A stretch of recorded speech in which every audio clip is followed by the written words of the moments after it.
ನಾವಿವತ್ತು ಶಿವಮೊಗ್ಗದಲ್ಲಿದ್ದೀವಿ. ಶಿವಮೊಗ್ಗದಲ್ಲಿ ನಾಳೆ ಬೆಳಗ್ಗೆ 10 ಗಂಟೆಗೆ ಸೆಂಟ್ರಲ್ ಲೈಬ್ರರಿಯಿಂದ DC ಕಚೇರಿ ತನಕ ಒಂದು ಪಾದಯಾತ್ರೆ ಮಾಡ್ತಾ ಇದ್ದೀವಿ. ಇದರ ಒಂದು ಮೂಲ ಉದ್ದೇಶ ಸರ್ಕಾರದಲ್ಲಿರುವಂಥ ಖಾಲಿ ಹುದ್ದೆಗಳನ್ನು ನಾಟ್ ಓನ್ಲಿ ಬರೀ 2,84,000 ಖಾಲಿ ಹುದ್ದೆಗಳಲ್ಲ, ಇವನ್ ನಿಗಮ ಮಂಡಳಿನೂ ಸೇರಿ 3,84,000, 1 ಲಕ್ಷ ನಿಗಮ ಮಂಡಳಿಲಿ ಖಾಲಿ ಹುದ್ದೆಗಳಿದ್ದಾವೆ, 3,84,000 ಖಾಲಿ ಹುದ್ದೆ ಇದೆ. ನಾವು ಧಾರವಾಡದಲ್ಲಿ ಸುಮಾರು 5 ಹೋರಾಟ ಮಾಡಿದ್ವಿ.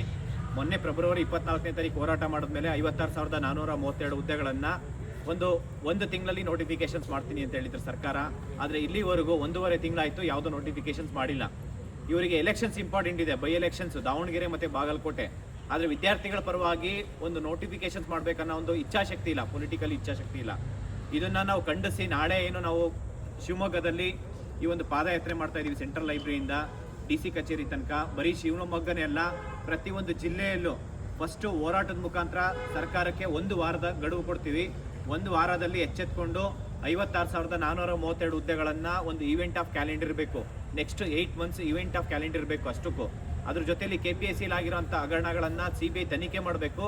ಈ ಒಂದು KPSCಲಿ ಆಗಿರೋಂಥ ಇನ್ನು ಮುಂದೆ ಆಗೋಂಥ ನೋಟಿಫಿಕೇಶನ್ಸು, ಯಾವ ನೋಟಿಫಿಕೇಶನು KPSC ಕೊಡಬಾರ್ದು, ಪ್ರತಿಯೊಂದು ನೋಟಿಫಿಕೇಶನು KE ಕೊಡಬೇಕು.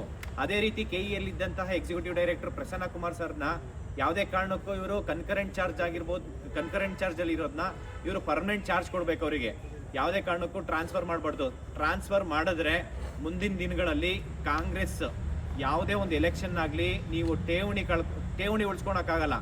ಆ ರೀತಿ ವಿದ್ಯಾರ್ಥಿಗಳ ಶಕ್ತಿ ಏನು ಅಂತ ನಾವು ಆಲ್ರೆಡಿ ಹೋರಾಟದ ಮುಖಾಂತರ ನಿಮಗೆ ಎಚ್ಚರಿಕೆ ಮನವರಿಕೆ ಮಾಡಿದ್ದೀವಿ. ನಾವು ಧಾರವಾಡದಲ್ಲಿರ್ಬೋದು, ಕಲಬುರಗಿಯಲ್ಲಿ ಇರ್ಬೋದು, ಮತ್ತು ಬಿಜಾಪುರ ಇರ್ಬೋದು, ಬೆಂಗಳೂರಲ್ಲಿ, ಪ್ರತಿಯೊಂದು ಜಿಲ್ಲೆಯಲ್ಲೂ, ಮೈಸೂರಲ್ಲಿ, ಎಲ್ಲ ಡಿಸ್ಟಿಕಲ್ಲೂ ನಾವು ಹೋರಾಟ ಮಾಡಿದ್ದೀವಿ.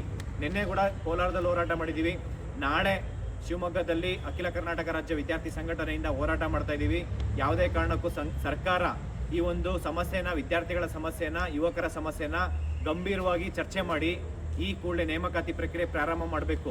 ಇಲ್ಲ ಅಂತಂದರೆ ನಿಮ್ಮ ಕಾರ್ಯಕ್ರಮಗಳು, ಯಾವುದೇ ಕಾರ್ಯಕ್ರಮಗಳು, ಸರ್ಕಾರಿ ಕಾರ್ಯಕ್ರಮಗಳನ್ನು ಯಾವುದೂ ನಡೆಯೋದಕ್ಕೆ ಬಿಡಲ್ಲ.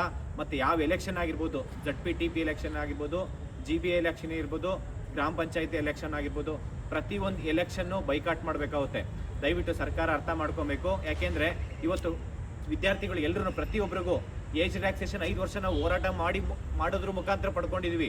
ಆದರೂ ಕೂಡ ಇವತ್ತು ಎವ್ರಿ ಡೇ ಏಜ್ ಕ್ರಾಸ್ ಆಗ್ತಾ ಇದೆ. ಪ್ರತಿಯೊಬ್ಬರಿಗೂ ಒಂದು ಏಜ್ ಕ್ರಾಸ್ ಆಗ್ತಾ ಇದೆ. ಎಷ್ಟೋ ಜನ ವಿದ್ಯಾರ್ಥಿಗಳ ಹತ್ರ ಇವತ್ತು ಊಟ ಮಾಡೋದಕ್ಕೂ ದುಡ್ಡಿಲ್ಲ. ಆ ಪರಿಸ್ಥಿತಿಗೆ ಇವತ್ತು ಸರ್ಕಾರ ತಗೊಂಡ್ಬಂದಿದೆ.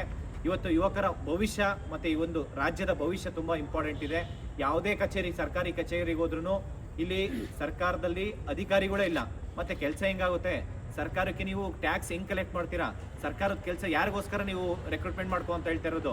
ಸರ್ಕಾರ ನಡೆಸ್ಕೋದಕ್ಕೋಸ್ಕರ ರೆಕ್ರೂಟ್ಮೆಂಟ್ ಮಾಡ್ಕೊಳ್ಳಿ ಅಂತ ಹೇಳ್ತಾ ಇರೋದು. ನಿಮ್ಮ ಮನೆ ಕೆಲಸ ಮಾಡೋದಕ್ಕಲ್ಲ. ನಿಮ್ಮ ಮನೆಯಿಂದ ಏನು ಸರ್ಕಾರದಲ್ಲಿರೋ ಮಿನಿಸ್ಟರ್ಸ್ ಇರ್ಬೋದು, MLA ಇರ್ಬೋದು, ನಿಮ್ಮ ಆಸ್ತಿ ಮಾರಿ ರೆಕ್ರೂಟ್ಮೆಂಟ್ ಮಾಡಿ ಅಂತ ಹೇಳ್ತಾ ಇಲ್ಲ. ನಾವು ಕಟ್ಟಿರೋಂಥ ಟ್ಯಾಕ್ಸ್ ಮನಿ ಮತ್ತು ಸರ್ಕಾರದಲ್ಲಿರುವ ಖಾಲಿ ಹುದ್ದೆಗಳನ್ನು ಭರ್ತಿ ಮಾಡಿ ಅಂತ ಕೇಳ್ತಾ ಇರೋದು.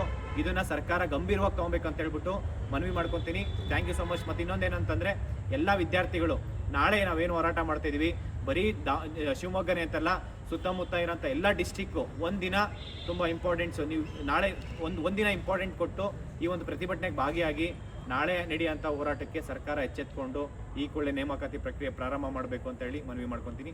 Thank you so much. ನಮಸ್ಕಾರ.